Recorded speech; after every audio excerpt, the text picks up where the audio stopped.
The skills and techniques for surviving can be learned through training and experience. Though very important, these skills can be severely hampered if you don't have adequate tools with which to survive.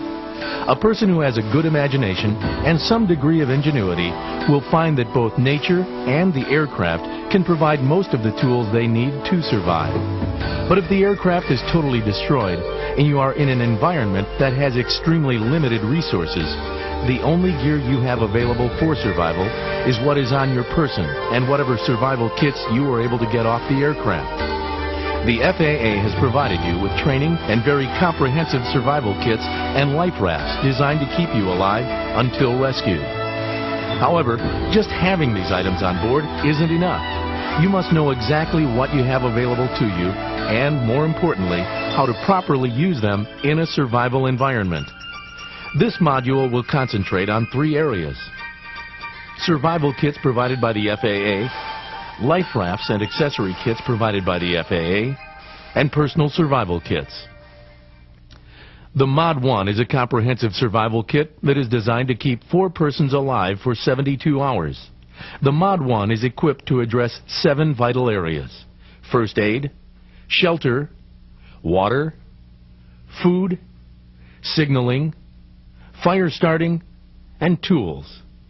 In the area of first aid, the Mod 1 contains the Adventure Day Tripper Medical Kit. It is designed for up to 5 people and is equipped to last approximately 4 days. Its contents include a brochure, an illustrated guide to life-threatening injuries, bandage scissors, splinter picker forceps, double antibiotic ointment, antiseptic towels, tincture, butterfly closure strips, mole skin, mole foam, surgical gloves, antimicrobial hand wipes, sterile dressing in various sizes, adhesive tape, adhesive bandages in various sizes, trauma pads, gauze bandage, cotton-tipped applicator, elastic bandage with Velcro, acetaminophen, antihistamine, ibuprofen, safety pins, accident report and pencil. In addition to the Day Tripper, the Mod 1 will contain the following additional first aid items: sunblock, no rinse body wash, insect repellent. During your global survival course, you have or will receive a block of instruction on first aid techniques. This will help to tie together the first aid kit items and their use so that you may better treat common post-crash and survival injuries. In the area of shelter, the Mod 1 kit contains items that will help to protect you from the elements so that you can better maintain proper body core temperature. These items are tube tents, emergency bags, gloves, and sunglasses. Of course, these items are definitely more effective if you combine them with proper dress for the environment in which you find yourself. For a more comprehensive look on how to dress for survival, refer to the modules on hot land and cold land survival. Water needs are addressed simply by drinking the packaged water located in the Mod 1 kit. There isn't a large amount of water, and it will only help to sustain you for a short time. More than likely, you will need to find additional water. For a more detailed discussion on water procurement and purification, refer to the Hot Land Survival module. Food isn't a high priority while surviving. The only time you should eat is when there is an ample amount of drinking water. As mentioned, there isn't an abundance of water in the Mod 1 kit, so if additional water is procured, at least 2 quarts per day per person, you can safely eat the survival rations in the kit. The Daytrex bars located in the Mod 1 have the ideal macronutrient profile: high carbohydrate, moderate fat, and low protein for surviving in extreme environments. Read the eating instructions on the package before consuming. Signaling devices located in the Mod 1 kit are plentiful and effective. Each signaling device will have clearly written and simple directions. Read the directions well in advance of use and have signaling devices at hand for instant deployment. The signaling devices contained in the Mod 1 include signal mirror, MK13 day-night flare, strobe light, gyro jet flares, the Orion Ultimate Signal Kit, which includes C dye marker, orange smoke flare, whistles, signal mirror, solar blanket, and aerial flares. Especially when dealing with pyrotechnics, flares, great care must be taken in order to protect you and fellow crew members from potential harm. Items in your kits that are designed for fire starting are plentiful. Fire can be a survivor's best friend. A fire will provide survivors with warmth, security, protection, a way to purify water and cook food, as well as acting as a signaling device. Before we address the fire starting devices located in the Mod 1 kit, we must first learn the steps in starting and maintaining a fire. There are few considerations in picking a spot to start your fire. Make sure you are not starting it in a place that may cause a wildfire. Avoid areas with dried and dead grasses. Don't start it under or near coniferous trees. Don't start it too close to the aircraft, or you may risk igniting spilled fuel. It is also a good idea to look up. Look for a snow overhang that could come crashing down on your fire. In general, just take a good look around for possible hazards. Next, consider the ground on which the fire is to burn. Brush away all dead leaves till you get to bare earth. Find some rocks that range in size from your fist to about the size of your head. Make your fire pit about 3 feet in diameter and encircle it with the stones. Pile the stones up to a height of approximately 1 foot. If in deep snow, where it may be impractical to dig down to bare earth, you may have to cut green logs about 3 to 4 feet in length and make a fire platform.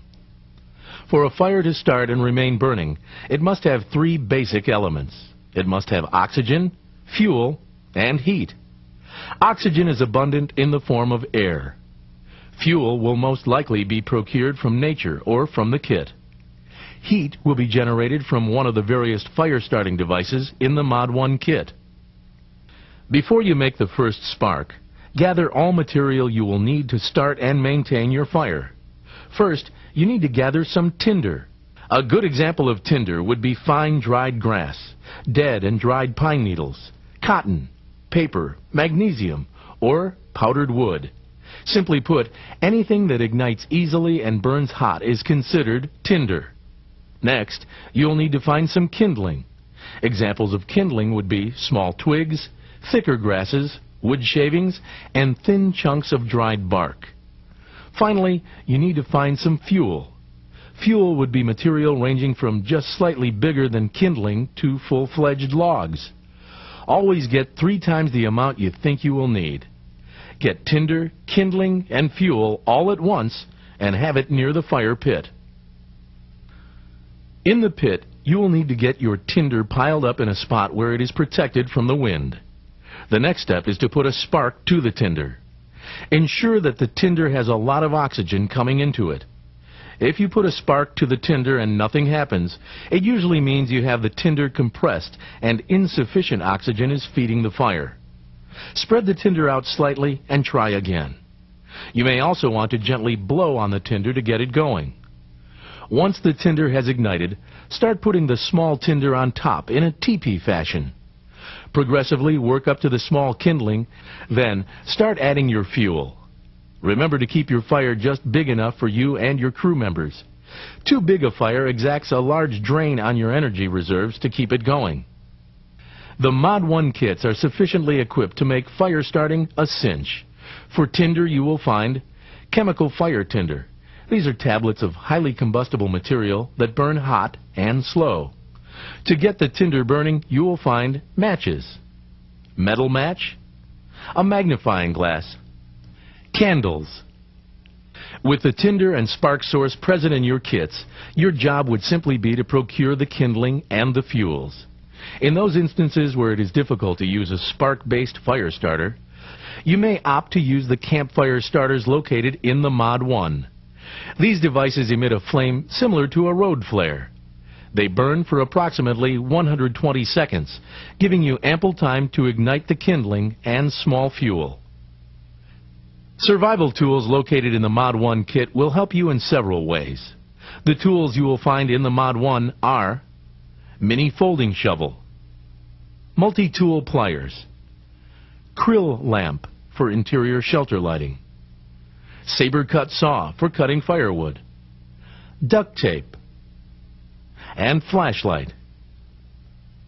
As you have seen, the Mod 1 kit is well stocked, but a kit is only as good as the person who is using it.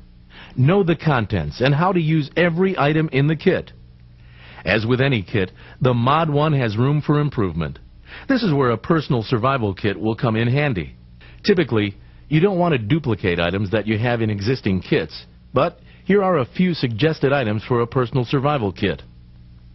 A sharp pocket knife, a spark-based fire starter or waterproof matches, a cable saw, required medication, extra set of prescription glasses, a small signal mirror, a small bottle of water purification tablets, a trash bag, a solar blanket, a mini flashlight, cotton, 006 steel wool, a small first aid kit, dental floss, and a small fishing kit, hooks, lines, sinkers. A point to remember: keep the personal survival kit to a size that can easily fit into a pocket. The idea is that when you leave the aircraft, so does the kit. Try to keep food items out of personal survival kits because they may leak or spoil. The life rafts that are put on FAA aircraft are of the highest quality. The two life rafts you will find are the Winslow raft or the Switlik raft.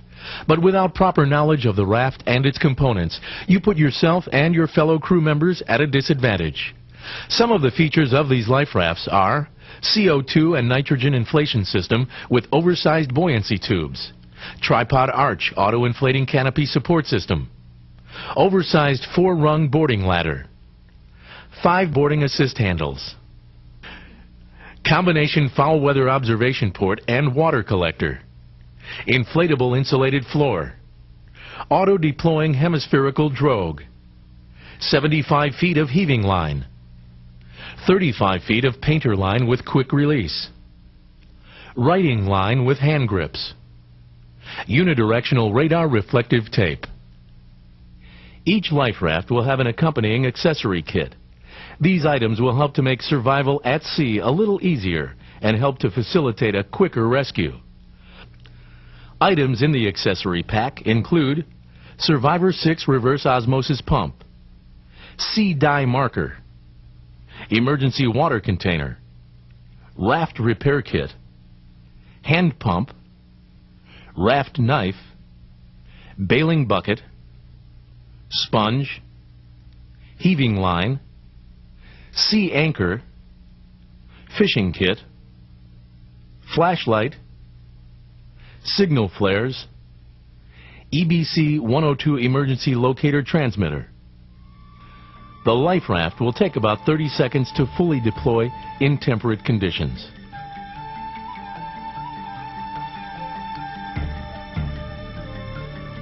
For an in-depth discussion on raft deployment, righting, boarding, and survival techniques, refer to the Water Survival Module. As you have seen, the FAA has invested a great deal in ensuring that its pilots and crew members are properly equipped to survive. It is still the responsibility for each crew member to know what equipment is available to them and how to use it safely. Training, knowledge, and preparation in survival will be valuable allies and will substantially increase the odds of your making it back alive.